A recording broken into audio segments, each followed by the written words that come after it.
Logic bomb ಅಂತ ಇನ್ನೊಂದಿದೆ. Okay. ಈ ಲಾಜಿಕ್ ಬಾಂಬ್ ಏನು ಅಂತಂದರೆ ಇದು ಉದ್ದೇಶನೂ ಹಾನಿ ಮಾಡೋದಂತಾನೆ.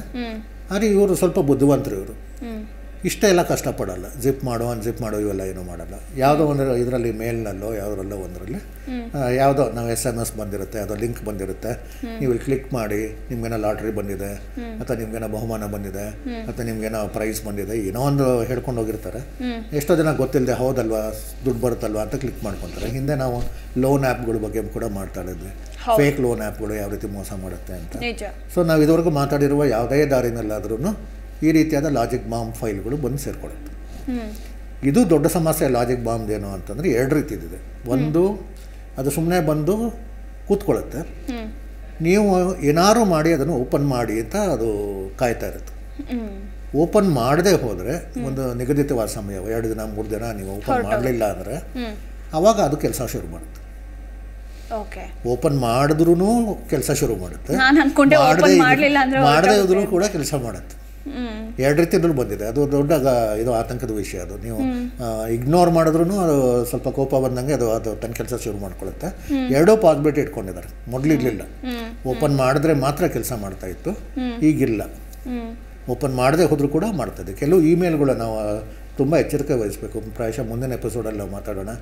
ಎಷ್ಟೋ ಜನ ಹೇಳ್ತಾರೆ ಇಮೇಲ್ ಬಂದಿರುತ್ತೆ, ನಾವು ತೆಗೆದೂ ಇರಲ್ಲ, ಹೇಗೆ ಗೊತ್ತಾಗುತ್ತೆ ಅವ್ರಿಗೆ? ಹೌದು. ಕೆಲವು ಸಲ ರಿಮೈಂಡರ್ ಅಂತ ಬಂದಿರುತ್ತೆ. ಬಂದಾಗ ನೋಡಿ ಇಷ್ಟು ದಿನದಿಂದ ನಮ್ಮ ಇಮೇಲ್ ನೀವು ನೋಡಿಲ್ಲ, ನಿಮ್ಗೆ ಬೇಡವಾದ ಅನ್ಸಬ್ಸ್ಕ್ರೈಬ್ ಮಾಡ್ಕೊಳ್ಳಿ. ಹಾಗಾದ್ರೆ ಅವ್ರಿಗೆ ಹೇಗೆ ಗೊತ್ತು ನಮ್ಮ ಇಮೇಲ್ ನೋಡಿಲ್ಲ ಅಂತ? ನಿಜ. ಇದಕ್ಕೆಲ್ಲ ಬೇರೆ ಬೇರೆ ರೀತಿಯಲ್ಲಿ ಮಾಡ್ತಾರೆ. ಸೊ ಇಂಥದನ್ನು ಇವರು ಈ ರೀತಿಯಾದ ಲಾಜಿಕ್ ಬಾಂಬ್ ಕಳಿಸೋರು ಏನು ಮಾಡ್ತಾರೆ, ಇವರು 2 ರೀತಿಯಲ್ಲೂ ಮಾಡ್ಕೊಂಡಿದ್ದಾರೆ. ಅಕಸ್ಮಾತ್ ನೀವು ಅದನ್ನು ನೋಡದೆ ಹೋದರೂ ಕೂಡ ಅದು ಕೆಲಸ ಮಾಡಬೇಕು, ನೋಡಿದ್ರೂ ಕೆಲಸ ಮಾಡಬೇಕು. ಇದನ್ನು ಯಾರು ಬಳಸ್ತಾ ಇದ್ದಾರೆ? ಇದನ್ನು ಈ ಸಾಮಾನ್ಯವಾಗಿ ಏನಾಗಿರುತ್ತೆ ಅಂದರೆ ಈ ನೋಟಿಸ್ ಪೀರಿಯಡಲ್ಲಿ ಇರ್ತಾರಲ್ಲ ಎಂಪ್ಲಾಯಿಗಳು, ಯಾವುದೋ ಒಂದು ಕಾರಣಕ್ಕೋಸ್ಕರ ಅವರು ಸಂಸ್ಥೆ ಬಿಟ್ಟು ಹೋಗ್ತಾ ಇರ್ತಾರೆ.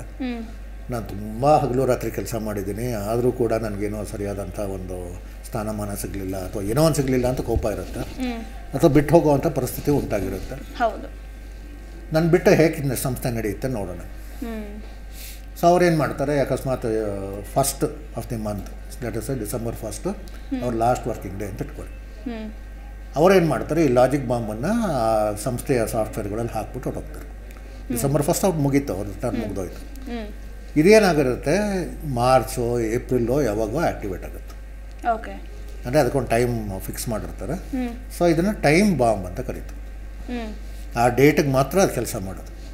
ಸೊ ಅದಕ್ಕೆ ಒಂದು ಡೇಟ್ ಹಾಕ್ಬಿಡ್ತಾರೆ, 6 ತಿಂಗಳು. ನಾನು ಬಿಟ್ಟು ಹೋಗಿ 6 ತಿಂಗಳಾಯಿತು, ನನಗೇನು ಗೊತ್ತು ಯಾರ್ಯಾರು ಏನೇನು ಮಾಡಿದ್ದಾರೆ, ನನಗೂ ಅದಕ್ಕೂ ಸಂಬಂಧ ಇಲ್ಲ ಅಂತ ಹೇಳ್ಕೊಬೋದು. ಇದು ಒಂದು ಎಕ್ಸ್ಕ್ಯೂಸ್. ಅದು ಆ್ಯಕ್ಚುಲಾಗಿ ಇವರು ಏನೇನು ಮಾಡಿದ್ದಾರೆ ಅಂತ ಗೊತ್ತಿಡಿತಾರೆ. ಸುಮಾರು ಜನ ಬಂಧನಕ್ಕೆ ಒಳಗಾಗಿದ್ದಾರೆ.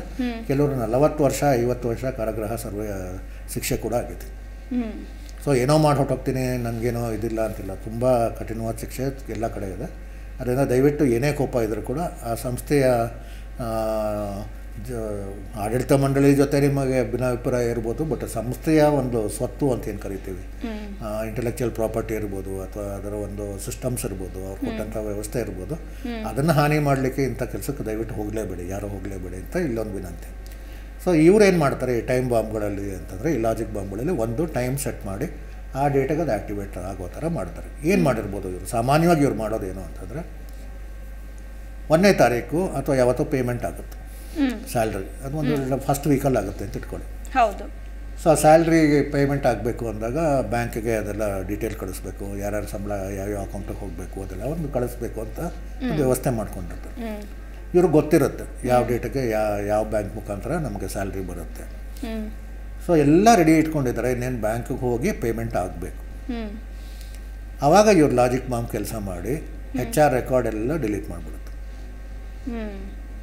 ಸೊ ಯಾರಿಗೆ ಎಷ್ಟು ಕೊಡಬೇಕು, ಯಾವಾಗ ಕೊಡಬೇಕು, ಏನು ಲೆಕ್ಕ ಹಾಕಿದ್ವಿ, ಏನೂ ಇರಲ್ಲ. ಎಷ್ಟು ರಜಾ ತೊಗೊಂಡಿದ್ದಾರೆ, ಇವ್ರಿಗೆ ಯಾರು ಕಮ್ಮಿ ಮಾಡಬೇಕಾ, ಏನು ಯಾವ ಡೀಟೇಲು ಬರುತ್ತೆ. ಆವಾಗ ಹೇಗೆ ಸಂಬಳ ಕೊಡ್ತೀರಿ? ನಿಜ.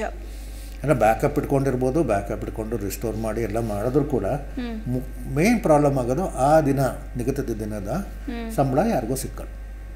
ಹೌದು. ಅದನ್ನೇ ನಂಬ್ಕೊಂಡು ಬೇರೆ ಬೇರೆ ಖರ್ಚುಗಳನ್ನು ಪ್ಲ್ಯಾನ್ ಮಾಡ್ಕೊಂಡವ್ರಿಗೆ ತುಂಬ ಕಷ್ಟ ಆಗುತ್ತೆ. ಆಮೇಲೆ ಕಂಪ್ನಿಯ ಹೆಸರು ಹಾಳಾಗುತ್ತೆ. ಹೌದು.